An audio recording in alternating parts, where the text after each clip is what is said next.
mod of a plus b vector is equal to mod of a minus b vector, then what can you say about the a and b? देखो ऐसे question में क्या करना चाहिए, हमें square कर देना चाहिए।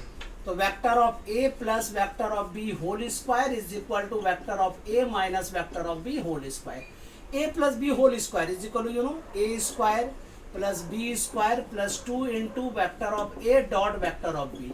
Here a square plus b square minus 2 vector of a dot vector of b। अब देखो a square plus b square, a square plus b square दोनों कट कर दीजिए, इसको इधर शिफ्ट कर दो। 2 vector of a dot b, 2 vector of a dot b, क्या हो गया बेटा 4 vector of a dot b is equal to 0। अब देखिए a dot b is equal to क्या होता है, a b cos theta is equal to 0।